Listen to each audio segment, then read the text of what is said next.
यह दुख और सुख क्या है? जब किसी व्यक्ति को पसंद ना हो, उसको बिल्कुल भी प्रिय ना हो, अप्रिय हो और बिल्कुल प्रतिकूल परिस्थिति बन जाए, तो उस परिस्थिति में जो मन को जो एक वेदना होती है, उसी को दुख कहा जाता है। जैसे कि मनुष्य जो चाहता है वो वैसे ना होकर कुछ अलग ही हो जाए, तो फिर मनुष्य को दुख होता है। और इसके विपरीत जो है अनुकूल परिस्थिति बन जाए, जो कि मनुष्य को जो पसंद है वही काम हो जाए और एकदम अनुकूल परिस्थितियां बने, जैसा वो चाहता है सब कुछ वैसा ही हो, तो मन में जो है सुख जो है वो उत्पन्न होने लगता है, सुख का अनाहद बजने लगता है। तो उसी अवस्था में जब मन हो जाता है, जब व्यक्ति के मन के ऊपर ही काम हो रहे हैं, जैसा उसका मन कर रहा है वैसे ही सारे काम बनते चले जा रहे हैं, तो उस अवस्था में सुख उत्पन्न होता है, उसे सुख कहते हैं। और इसके जो हैं दो भेद माने गए हैं, स्वीकीय और परकीय। सांख्य दर्शन में 3 प्रकार के दुखों का जो है वर्णन किया गया है: आध्यात्मिक दुख, अधिभौतिक दुख और अधिदैविक दुख। इन्हें ही त्रय ताप कहा गया है, 3 तरीके के ताप, दुखों के ताप। और इंद्रिय भोग ही दुख सुख के हेतु कहे गए हैं। जो इंद्रियां हैं, इंद्रियों के द्वारा ही सुख का और दुख का अनुभव होता है। अगर किसी ने रसगुल्ला खाया तो उसको सुख का अनुभव होगा, अगर किसी ने नीम के पत्ते खाए कड़वे कड़वे तो उसको दुख का अनुभव होगा, उसको अच्छा नहीं लगेगा। ऐसे ही किसी मनुष्य को किसी बूढ़े इंसान ने छुआ तो उसको बेकार लगेगा, लेकिन वहीं किसी जवान नौजवान स्त्री ने या किसी लड़की ने छुआ उसको तो उसको सुख की अनुभूति होगी। तो ये जो इंद्रियां हैं, इन इंद्रियों के द्वारा ही सुख और दुख जो है वो ग्रहण किया जाता है। और ये सुख और दुख जो है वो कोई बाहरी चीज़ नहीं देती, बल्कि सुख और दुख जो है स्वयं के अंदर से उत्पन्न होता है। सुख और दुख जो है बाहर कोई भी किसी को सुख या दुख नहीं दे सकता।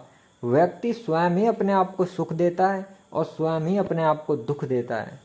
अब किसी को बैगन की सब्जी बहुत ज़्यादा पसंद है तो वो बैगन की सब्जी खा के उसको खुशी उत्पन्न होगी, लेकिन वही बैगन किसी को ना पसंद है तो किसी को खाने में उसको दुख होगा, आपत्ति होगी।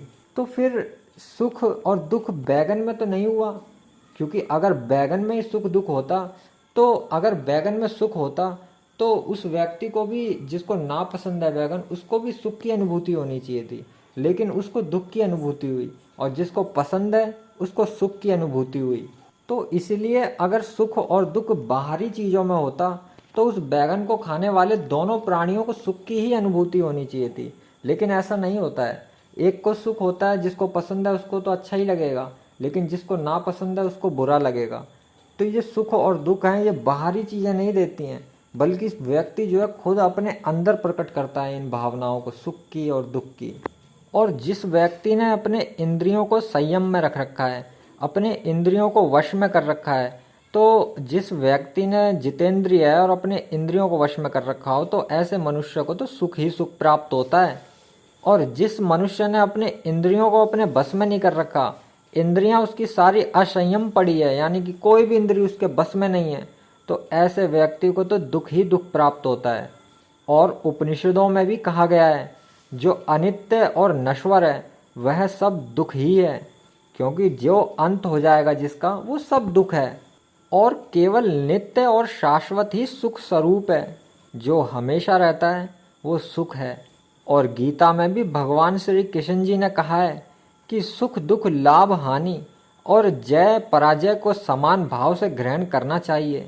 चाहे सुख हो चाहे दुख हो, चाहे फायदा हो चाहे नुकसान हो, चाहे विजय हो चाहे पराजय हो, लेकिन व्यक्ति को हर भाव को एक समान भाव से ही ग्रहण करना चाहिए। सुख दुखे समय कृत्वा लाभा लाभो जया जयो। सच्चिदानंद परमात्मा के स्वरूप बोध से जो आनंद युक्त स्थिति बनती है उसे उपनिषद में सुख कहा गया है, और अनात्मा रूप विषयों के संकल्प की स्थिति को दुख कहा गया है। जो व्यक्ति अपने आत्मा के उद्धार के बारे में सोचता है, आत्मा के कल्याण के बारे में सोचता है, अध्यात्म के बारे में सोचता है, ऐसे व्यक्ति को सुख ही सुख प्राप्त होता है। लेकिन जो व्यक्ति भौतिकी जगत की चिंता करता है, और भौतिकी चीज़ों को खोजता है, गाड़ी को खोजता है, धन को खोजता है, स्त्री को खोजता है, जमीन जायदाद और भी नाना प्रकार की चीज़ों को खोजता है जो कि पदार्थ है। जो पदार्थ के पीछे भागता है, पदार्थ को पाने की इच्छा रखता है, तो वो तो दुख ही दुख है। उपनिषद में पदार्थ को पाने की इच्छा को दुख कहा गया है और आत्मा को पाने की इच्छा को सुख कहा गया है। ओम नमः शिवाय।